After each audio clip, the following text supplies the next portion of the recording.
Bueno, continuando con la exposición, este tema es de esta semana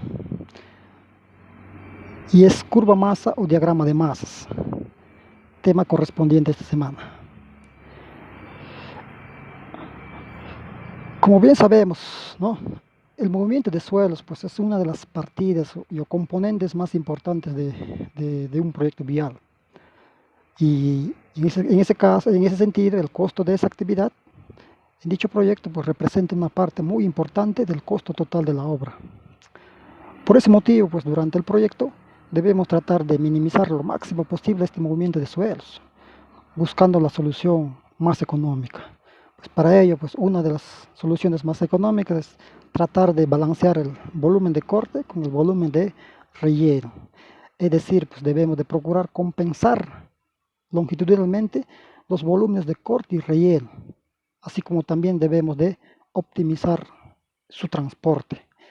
Precisamente este estudio de la compensación de los volúmenes de corte y relleno a lo largo de la longitud de la vía, pues se lleva a cabo mediante la curva de masas o diagrama de masas o diagrama de Bruckner. En líneas generales, el diagrama de masas representa la compensación longitudinal de los volúmenes de corte y relleno. Pues en este diagrama, pues el eje de las ordenadas representa los volúmenes acumulados de corte o relleno y el eje de las abscisas los kilometrajes respectivos. Dijimos que, a ver, los objetivos principales de la curva masa. Son dos los objetivos primordiales, ¿no? Aprovechar al máximo los cortes para compensar los rellenos y optimizar el transporte. Esos son los objetivos de una curva masa. O sea, objetivo es lo que queremos lograr con la curva, ¿no? Lo que queremos lograr son estas dos cosas. Aprovechar al máximo los cortes para compensar los rellenos. Es decir, los cortes debemos de compensarlo transversalmente, así como también longitudinalmente. Transversalmente de progresiva a progresiva. Estamos cortando de entre 10 metros a 10 metros o estacando entre 20 y 20, pues entre esas dos progresivas consecutivas debemos de compensarlo transversalmente. Y si por A o B sobra el corte, el material de corte, entonces tenemos que llevarlo a las progresivas adyacentes, ¿no? A las progresivas cercanas. Bueno, en este caso ya estaremos compensando longitudinalmente. Ahora bien, hay una nota importante acá. No siempre la compensación longitudinal es la solución más conveniente. Hay casos en que se puede resultar más económico no transportar un volumen cortado, digamos, ¿no? A un relleno, sino mejor depositar esa tierra pues, al contorno, ¿no? de la carretera y en su lugar pues, excavar un material de préstamo para hacer el relleno. Esto lo vamos a aclarar un poquito más adelante, ¿no? Porque no siempre es conveniente. Y por otro lado, y otro de los objetivos es optimizar el transporte. Pues a partir del diagrama de curva masa, podemos calcular, ¿no? Podemos, digo, fijar los límites de la distancia libre de pago. ¿Qué cosa es la distancia libre? Pues la distancia libre es una distancia donde no se hace el pago adicional por el transporte. Es decir, simplemente se excava el material y lo traslado hasta la distancia libre. ¿Cuándo es esa distancia libre en el Perú? Es de 120 metros. Esto va a depender, ¿no? Cada país tiene su propia distancia libre considerada en sus normas. Para nuestro caso es de 120 metros. Más allá de esa distancia, más allá de esa distancia, o sea, más allá de los 120 metros de haber de transportar el material, pues ya se paga el transporte. Claro, no se paga el acarreo, pero no se paga el corte, pero sí se paga el acarreo o el transporte. A esa distancia se llama, ¿no? Distancia de sobreacarreo. La distancia de sobreacarreo es el transporte de los materiales de corte a mayor distancia que la distancia libre. Dentro de esa distancia se paga el transporte del material. Claro, pero hay una cosa acá. Cuando la longitud en que hay que transportar los materiales pues ya es muy grande, pues no, puede suceder que sea más económico botar lo excavado y construir los rellenos con material de préstamo. Es preciso entonces calcular esa distancia límite de utilización de los materiales propios, que se conoce como la distancia de transporte económico, ¿no? Que en realidad es la distancia máxima de sobrecarreo. como dijimos, ¿no? Bueno, en resumen de todo esto, con la curva masa podemos fijar la distancia libre que es de 120 metros. Aparte, ¿no? También podemos fijar la distancia de sobreacarreo más allá de los 120 metros, la distancia de acarreo, o sea, la distancia máxima económica. Pasado esa máxima distancia económica, ya no es económico trasladar el material, sino es antieconómico. Más económico sería pues, buscar una cantera, ¿no? Y de ahí sacar el material de préstamo para hacer el relleno. En nuestra hoja Excel con la curva masa vamos a estar ahondando esto un poco más. Procedimiento para el cálculo de la curva masa. Bueno, en sí existen dos procedimientos diferentes para el cálculo de la curva masa. Ambos dan, obviamente, resultados satisfactorios siempre y cuando escojamos atinadamente los coeficientes de cambio de volumen. A ver, estos dos procedimientos o estos dos métodos para calcular la curva masa se basa pues en los cambios de volumen, ¿no? De hecho, como bien sabemos, pues el material, el suelo, se origina, ¿no? Cambian de volumen, ¿no? Cuando hay un corte, por ejemplo, hay un coeficiente de esponjamiento, aumentan de volumen. Y cuando es relleno, se compactan, ¿no? Un coeficiente de compactación se multiplica por un coeficiente de compactación. Bueno, para este trabajo, o sea, mejor dicho, para este trabajo, para el ejemplo que estamos haciendo, hemos considerado, o se ha considerado el procedimiento que tiene en cuenta el esponjamiento de los materiales. Pues en este procedimiento, pues los rellenos no van a sufrir variación de volumen, calculándose con las áreas de construcción que se tiene. Para ello, pues es necesario contar con los coeficientes de esponjamiento, el cual va a depender del tipo de material. Por un lado, existen tablas, ¿no? Existen tablas donde nos da el factor de esponjamiento. Por ejemplo, para la tierra corriente dice que el material se esponja 25% más de lo excavado, o sea, 1.25% en promedio, ¿no? Para roca suelta de 1 a 30, 1 a 40, y para roca fija de 40% a 65% más de lo excavado. Pues bien, el procedimiento.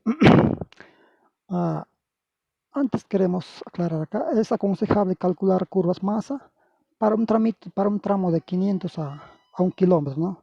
De 500 a 1000 metros, ya que se trata pues, de un procedimiento de aproximaciones sucesivas y después es muy difícil que la primera subrasante pues, ¿no? sea mejor que la segunda. Es muy difícil, ¿no? Por eso es aconsejable cada 500, 500, 500 trabajar, ¿no? con las curvas masas. 2. Contar con el formato de explanaciones, el cual deberá incluir los datos necesarios. Obviamente, ¿no? Tenemos que tener el formato de explanaciones, porque ahí tenemos, ¿no? las progresivas, tenemos el área de corte, área de relleno, y por ende también tenemos el volumen de corte y relleno. Y todo ello está en las explanaciones, ¿no? En el metrado de explanaciones. Los volúmenes de corte, o sea, estos volúmenes de corte luego tenemos que afectarlo Luego de haber calculado esos volúmenes corregidos, se procede a determinar las ordenadas.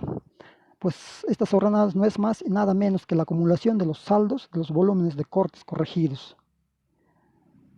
Y finalmente, después de haber obtenido todos estos valores, se procede a graficar el diagrama de masas. Entonces, vaya yéndonos.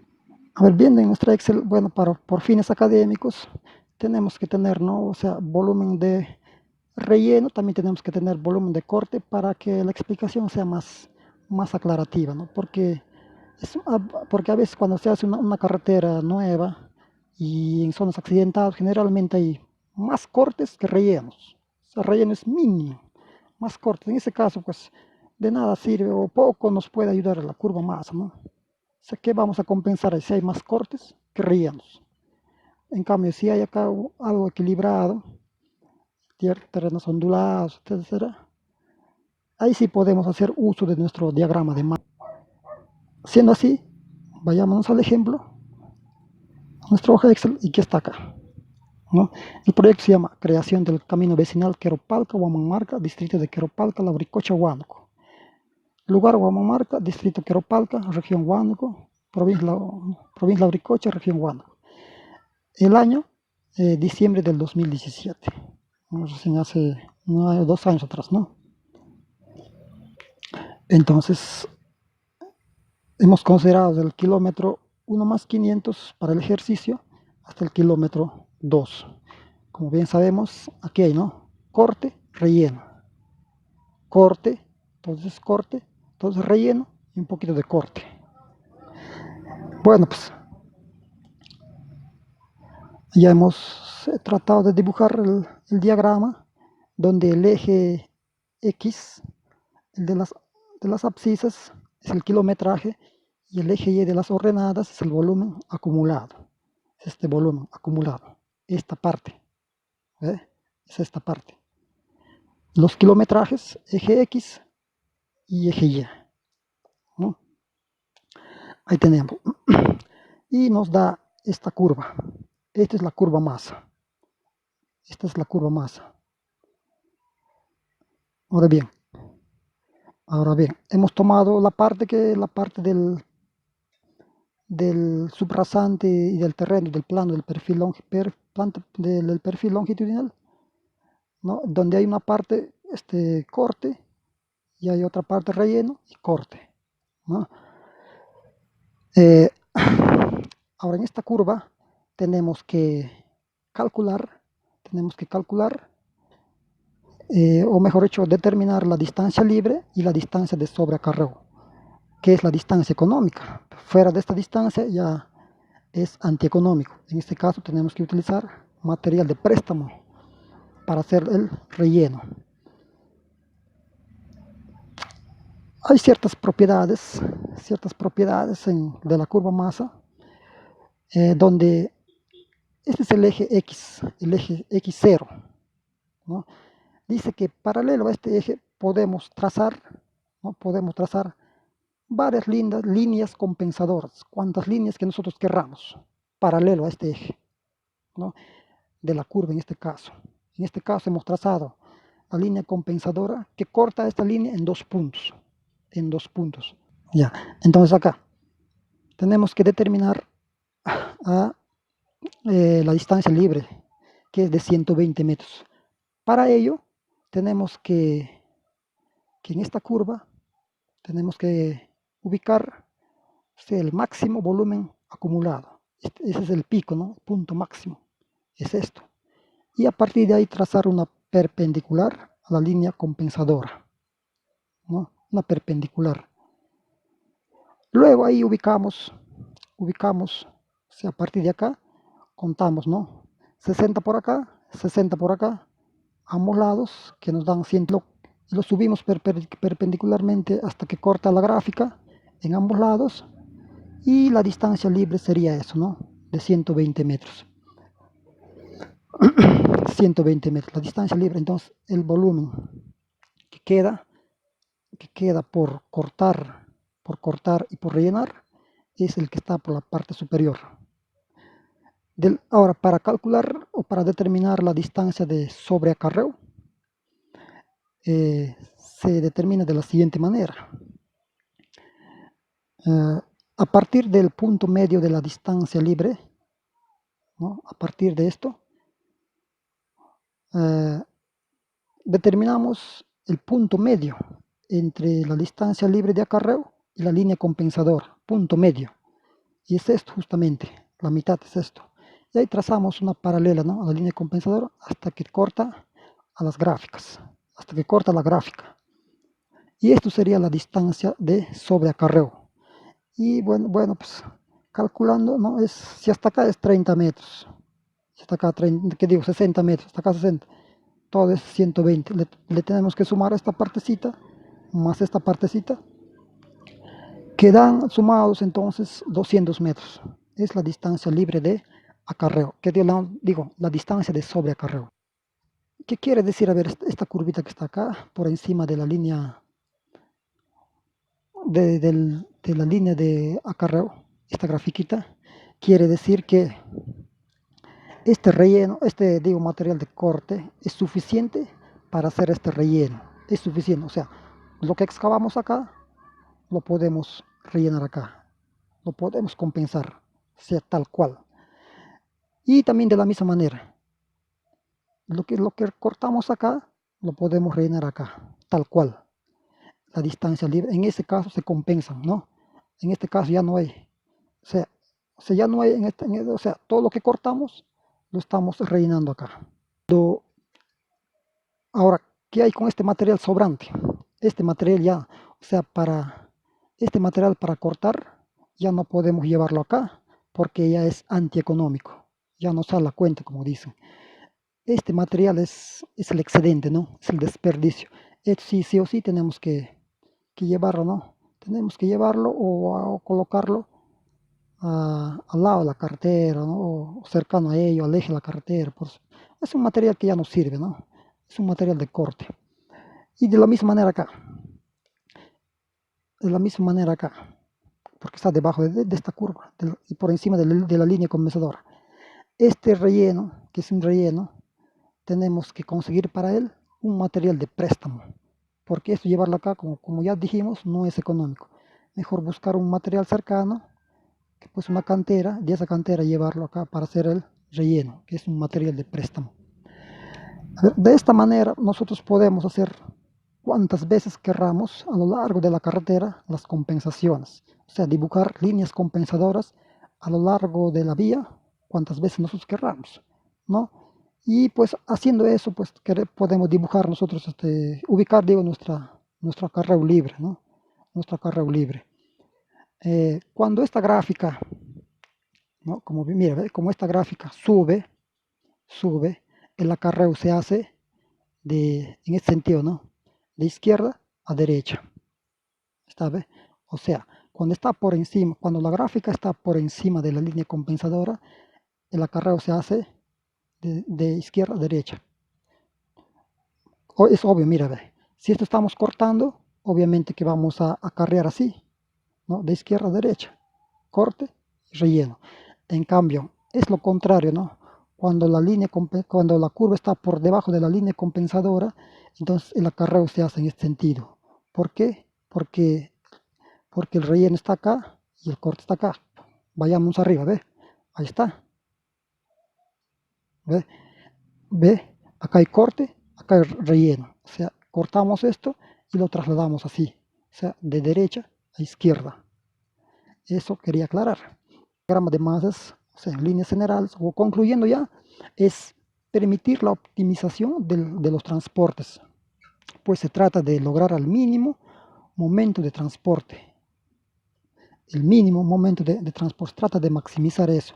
Determinar los volúmenes a transportar, la distancia de transporte, obviamente es la distancia de transporte, y los excedentes y los préstamos, ¿no? Estos excedentes y los préstamos. Bueno, espero haber sido explícito también con esta exposición. Muchísimas gracias, aunque hay mucho por explayarnos en este punto, ¿no? Gracias.